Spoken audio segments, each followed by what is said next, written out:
There you go. Off we go. I don't have any preamble to say. Tim, I'm just going to let you go and share. Nah, that's cool. That's the way it should be. That's the way our communal lives should be anyway, right? Yeah, Let me try one thing. So the one question I had is, can I actually select, if I needed to select another document camera that I have? you can. Perfect. There you go. All right, cool. That's Looks always great. Yeah, it looks big perfect. thing in my life is whether I can select the correct camera or not. Awesome. So, yeah. So how many people we have on here? We have two. We're going to call Andrew a third right now. Okay. Nah, no worries. So Carol and Rebecca? Yep. Perfect. And then Carol and Rebecca are part of your team that are actually out there going face to face with the teachers and yes, correct. They are part of one of our teams in one of our schools right now. Yes. Oh, tremendous. By the way, out of the gate, Mike, my preamble is thank you very much, because when I was at Portsmouth 2 weeks ago, last week Pittsburgh, the week before that Portsmouth for that New Hampshire specific show, and right. I probably had easily 8-9 people come up to me who said, "Hey, I remember you from 2 years ago, and oh yeah, earlier in the week we're talking with the Mike and the AT gang about you guys." So connecting the dots is probably the funnest part of the job. I love it. That makes me feel good. It makes me feel like the things we're doing are starting to have reach across to other people. So that's wonderful. Yeah. And again, the point is from expressing it from a position of gratitude, because it's like, you guys are I'm a Johnny Appleseed of my own. You guys are the same way. You bounce around, you bounce around, you bounce around. The next thing you know, everyone's going, "Oh, excellent. It all works." Exactly. So, that's the plan, Tim, right? Start making these connections and let people start to grow that network across it. So yeah, yes, exactly. Thank you for helping us. We appreciate it. And I mean, we're going to keep it up in a lot of ways. So the point is, just so you know, Andrew, I'm in Connecticut. For those who are listening, Andrew's in Syracuse. So he and I handle everything from Maine down to Maryland and everything in between. So here I am in Connecticut, 2 hours away from where you are, Mike, and then 2 hours away from Boston and New Hampshire. And 2 weeks from now, we're going to Vermont for a family mark as well. There you go. Sounds good. So the purpose of this is really to get the gang on the call here fluent or more just specifically answering specific questions about the reader pen. And, we hear stuff from the field and make sure that you guys understand what the primary purpose is and how it helps, like what you guys do. Yeah, I think that would be perfect, Tim. I think that idea of kind of a broad overview of the features, and then maybe if either you or Andrew could share ways that you've seen other educators using these in the classroom, so that our teams can start making those connections. Yep. So while I get started here, and again, it's casual, people can fire away questions. If we're lucky enough to be doing this. I do this all day long. So I'm used to people talking to me. I'm used to people texting me. I'm used to people sleeping on me and waking up and going. So all that being said, Andrew and I have a very perfect group of resources that we always follow up with. One page that shows everything perfectly straightforward, and a couple of videos that said, this is exactly how people are using it. So I'm just going to start yammering away. And so how's the view here? Everyone all right with the pen? Yeah, looks good. Good. That's always my biggest concern. So before I do anything, does anybody have a specific question out of the gate that needs to be addressed? No, there is. Everyone's shy, but they never want, it's like talking to kids too. Nobody wants to talk to anybody. I don't want to be the first.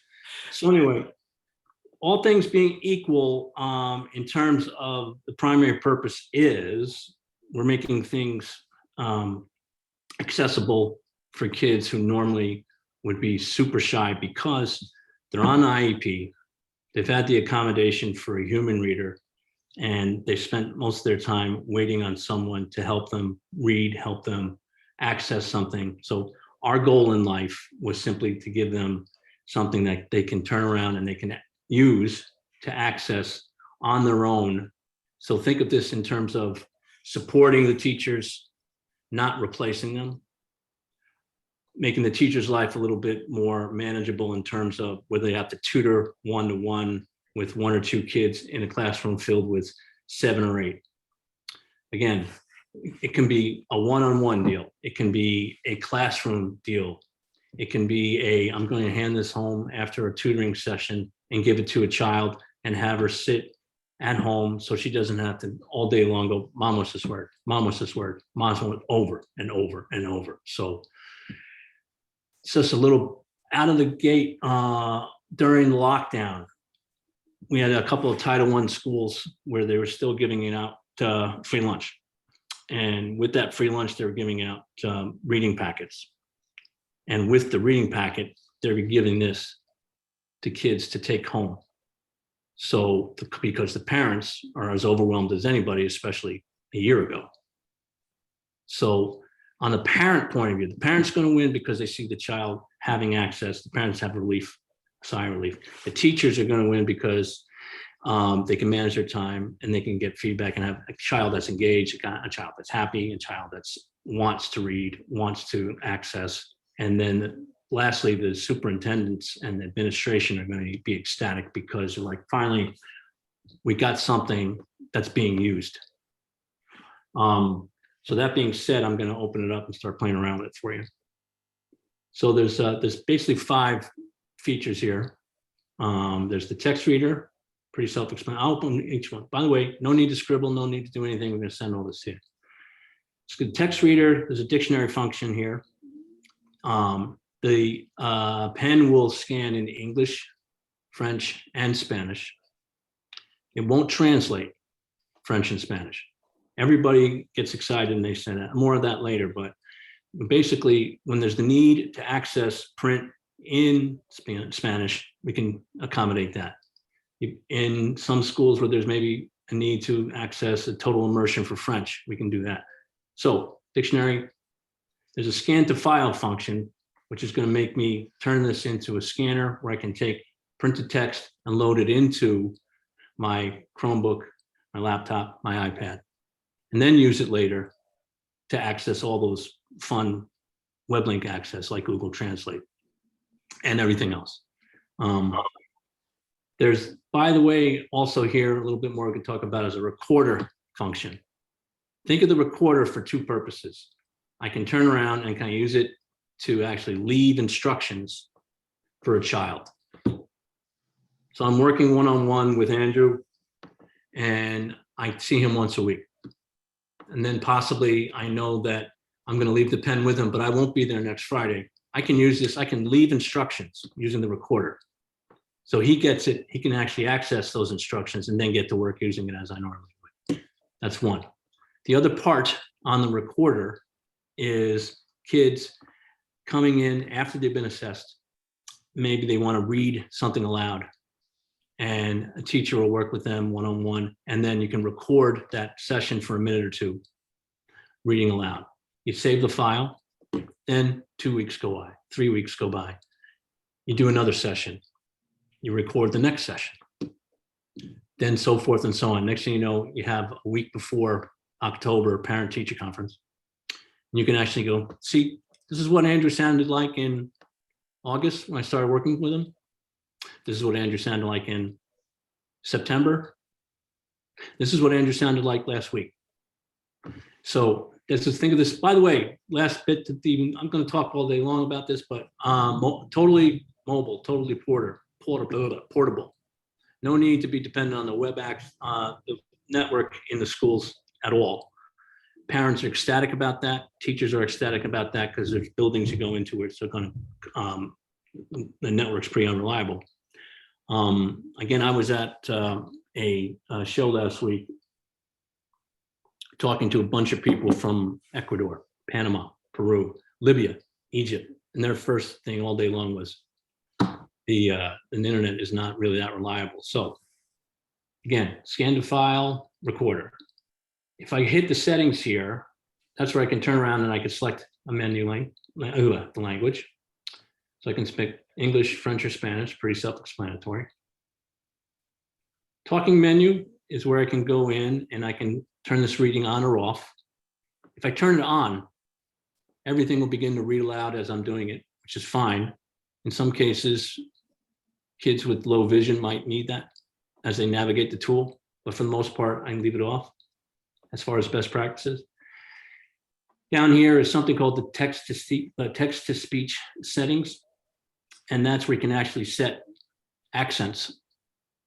In English, we have British, American, Indian, Irish, Australian, Scottish, because we operate in all those countries rather.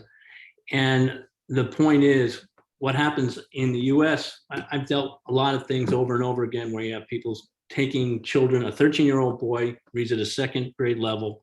He's really excited to read Harry Potter. Set it to the English accent. You can turn around and can actually, that engagement is huge in terms of, reading that. So back again to where I was. This is important to keep in mind here. This is an exam lock. If I hit the exam lock and I lock it, I can set a password, whatever I feel like. And then if I set it and give it back to the child, the dictionary won't work, the recorder won't work, the scan to file won't work. So it's a true device to use on a quiz. And then I simply have them work on it. I bring it back and I unlock it and I'm all set and ready to go. Again, I'm walking through features and I'll actually start playing around with it for you. This exam lock, this is important here. This is great. You can set it to left-handed, left and right-handed, super straight. I was at the conference last week. The person I was with was left-handed. She kept setting it on me and I turn around and it's upside down on me. So I had to go back again. So the left-handed, right-handed function becomes super, super handy. I've come across some people in the child study team in Jersey, for example, tell me a lot of kids, in addition to the dyslexia, in addition to the ADD, someone's also left-handed and has always been forced to actually do something with the right hand. Here's aha moment. I can use the left hand and again, comfort level, engagement, child's happy, the parent's happy. Lastly, if I keep going down here, there's a function here called the auto shutdown. This is good, this is important because if I hit that way, when I leave it, walk away from it, it will turn off automatically and I won't drain the battery.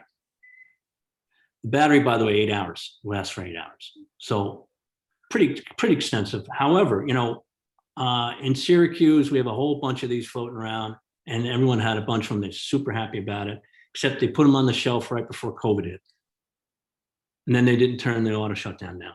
And a whole bunch of them got taken off and everyone's like, oh, they don't work. So we had to reboot. So there's a process to reboot them and it's pretty good, to be honest with you. It's not a problem, it's not extensive at all. But if you don't hit the auto shutdown, sometimes you leave it on the shelf for a couple of weeks, couple of months, might be a problem. Think of summertime. You guys with me? I'm going fast. I talk faster than Mike. He's from Jersey. I'm from New York. I don't think you're talking fast at all. So maybe you're I know, right. exactly. So, by the way, I grabbed something here. This is, it's a series of activities. This doesn't cost the teachers or yourselves anything. It's just something we put together. And there's a bunch of activities in here, but I just took it out because I like to use it.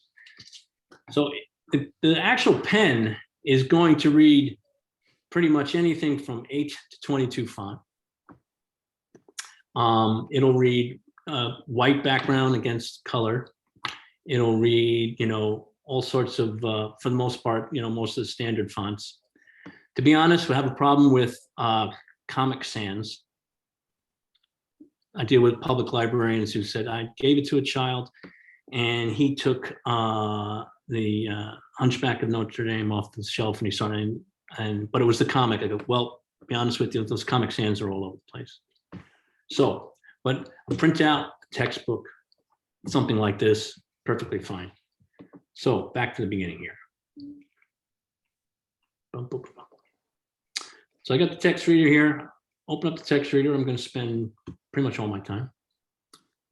As soon as that cursor's going, it's ready to go. A couple of things, maybe the most important thing to make clear to the kids when you start. They hold it like they would a highlighter. Right? Everybody wants to gravitate and hit that button first. Don't do that. Don't do that. Your kids will see the wheel and they're totally cool because, oh, it's like Netflix at home, right? So 2 things. Cursor's going, hold it like such. Maybe some people like to put the front thumb over here, fine, but don't hit that. And when that cursor's going in, the light's going. All set and ready to go. lastly, the other thing to make sure the kids are tight on is when they get it, they're going to use it at a 75-degree angle, and like everyone else, take the time.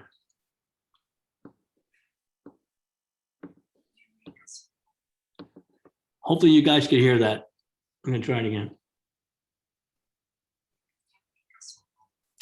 Now, typically, I apologize. I would have I can hook this up to a speaker as well if I needed to for nonverbal kids. When I was in a conference hall, I had the speaker going, and so you can hear over the table. Amanda, who I was with, took it back, so I don't have it with me in my home office here. But I hit the menu. I'm going to open this again, and I can go down. I'm going to do a couple of things. I can select a dictionary. There's 3 dictionaries. There's New Oxford Primary, New Oxford American. There is Collins, and then there is Oxford Primary. Typically, I hang out in Collins because it's the most extensive. If I go to adding mode, I hit something called append. That way I can do a whole sentence through a whole paragraph. If I want to just do word by word by word, I do replace. Now I'm going to do something here. I'm going to put it on auto read. I can put that on. So that way, when I get started here, I just go.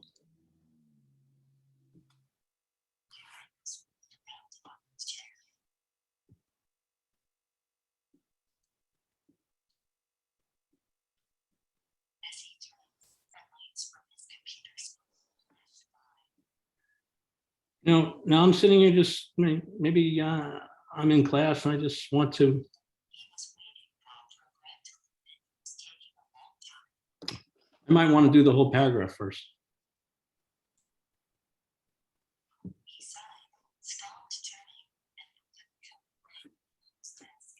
So if I sat there and said, you know what, okay, I did it, but I want to go back to the beginning. That wheel here, just go to that arrow.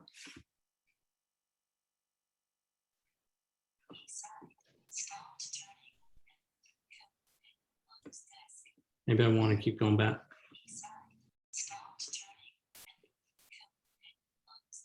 So now envision all that taking place. I'm in the classroom, I'm next to you, I have earbuds in. I'm doing it on my own. I'm not asking for help. I'm not saying I don't want help. Maybe I'm also in a class with 6 other kids. I don't want those 6 other kids knowing I'm reading 2nd grade level stuff. I don't want those kids even staring at me. Again, I'm the 13-year-old boy who reads at a 2nd grade level, and I'm, quote, a discipline problem. But the problem is I'm just kind of embarrassed because I got dyslexia and people are staring at me. So working one-on-one, they can sit in the corner, they can very quietly do it at their own pace. That's the goal.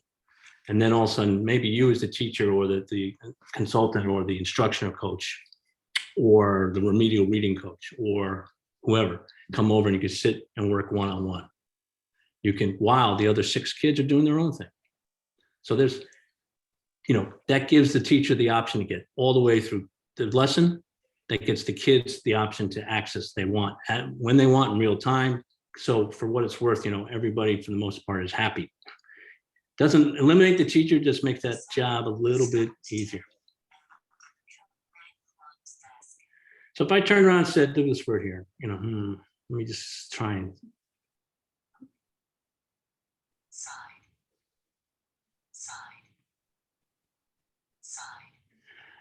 I'm a kid with dyslexia. I may need to hear that 25 times. Now I can do it by myself. As I'm looking at you guys and I'm trying to double task myself. But if I went here, so I highlighted side, I go to the menu, I go down to quote definition. Oops, sorry. I picked up another word, so.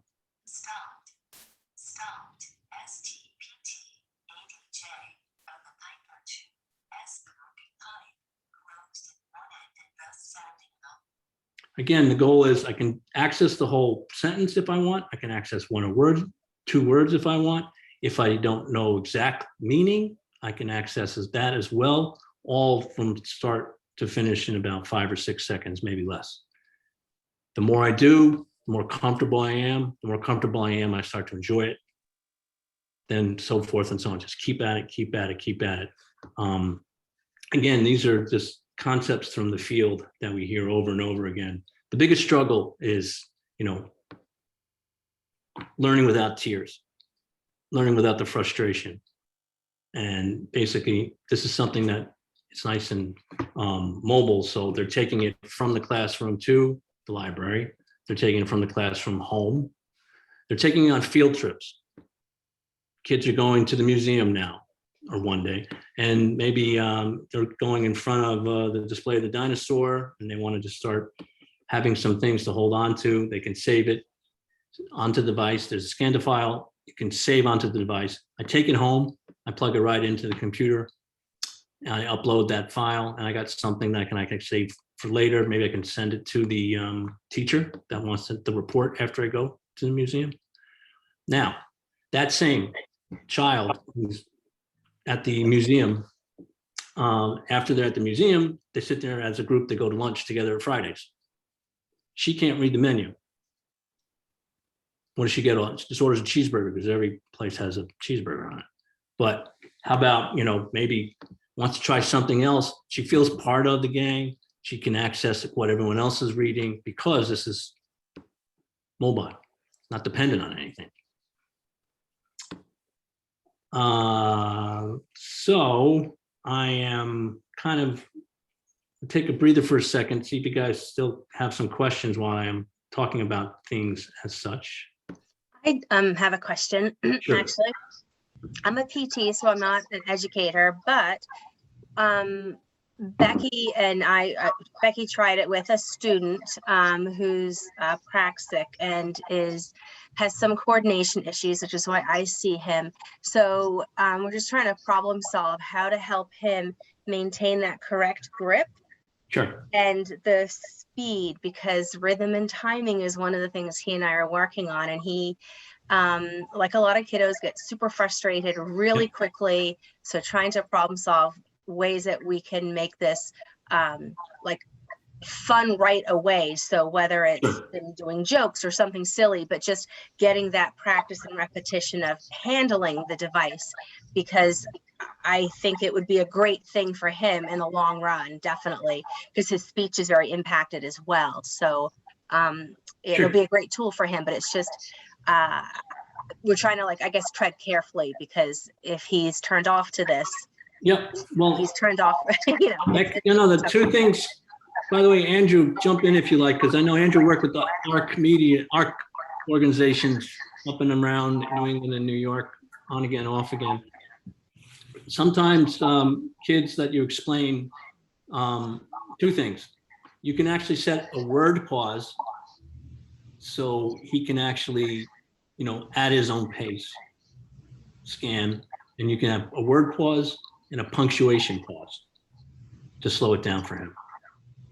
You can also, believe it or not, in some cases, something as simple as a ruler, if you have motor skill issues.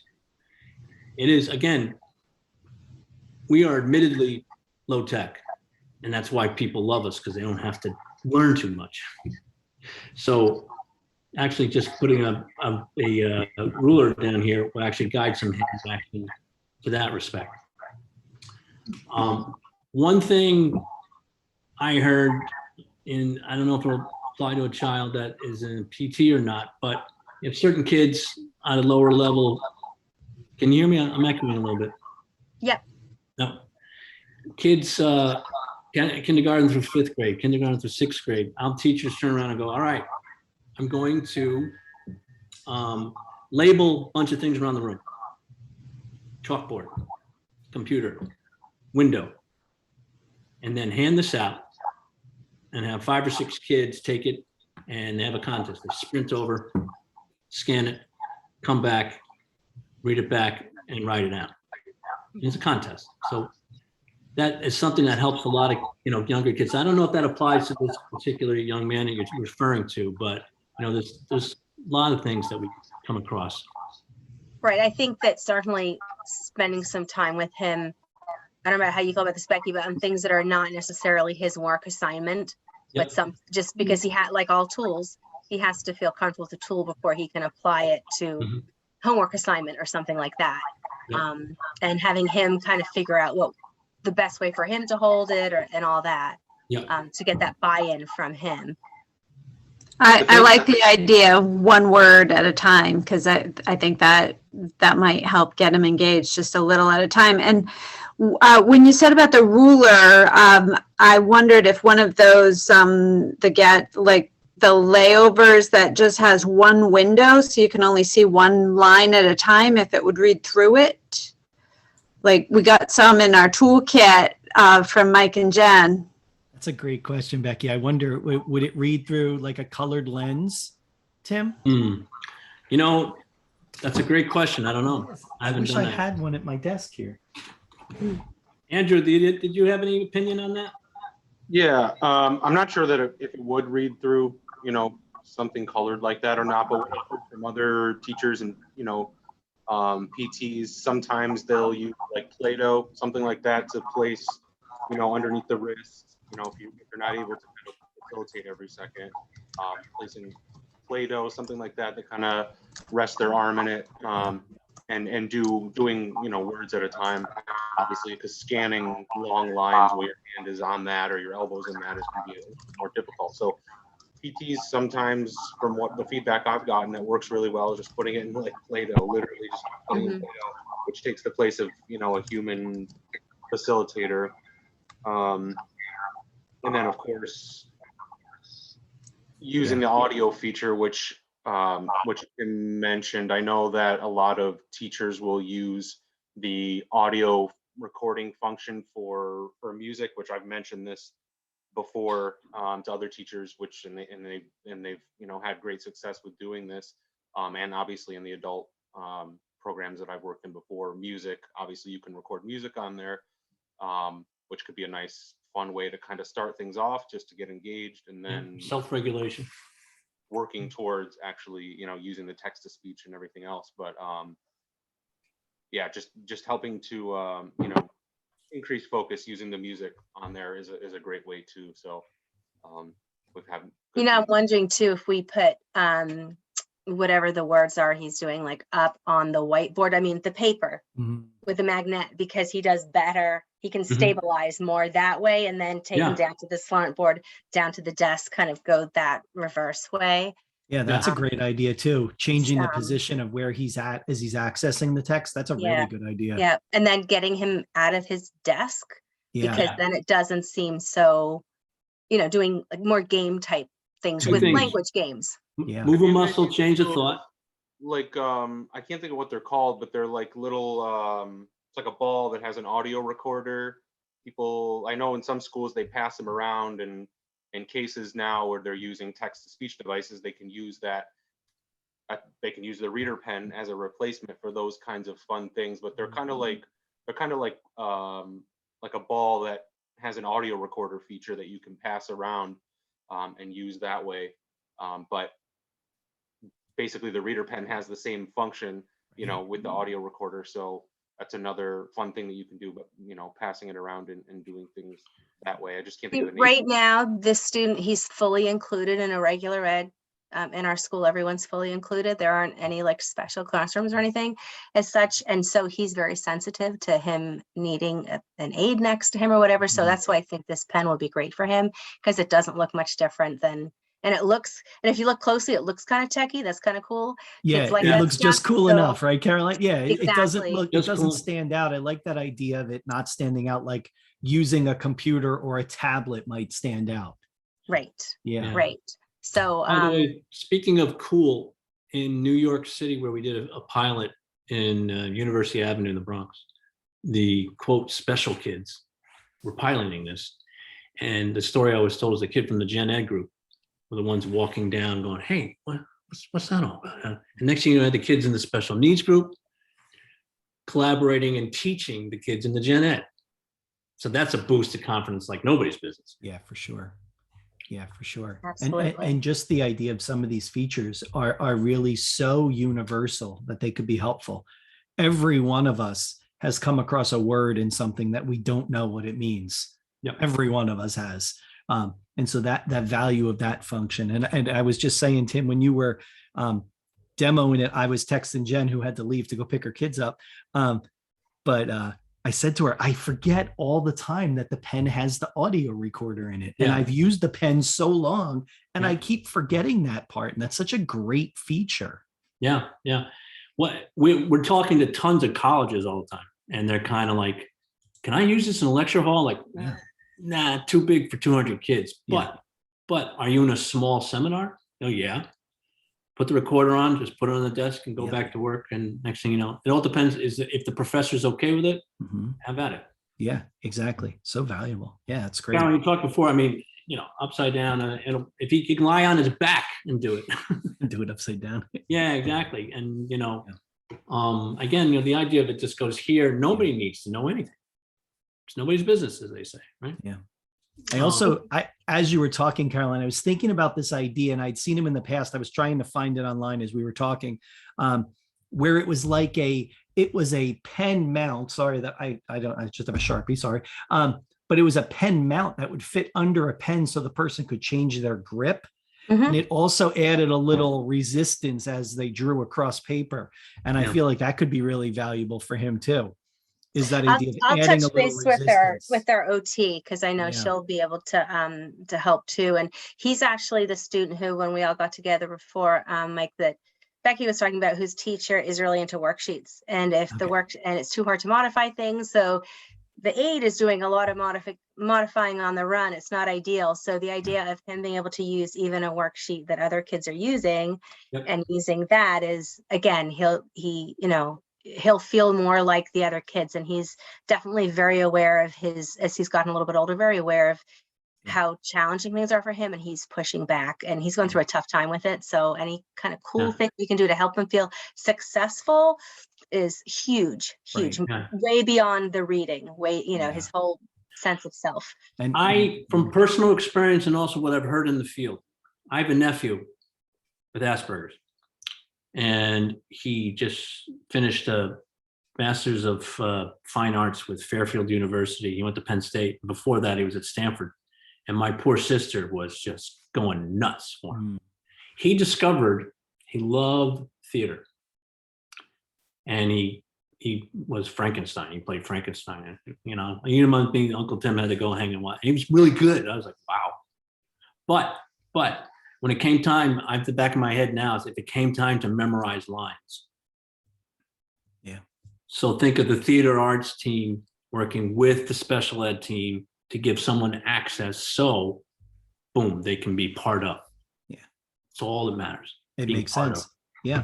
And I appreciate the examples you gave, Tim, that whole idea of these are not just school accommodations. For some of these students, this will become a life support as they move forward and transition to whatever that next step holds for them.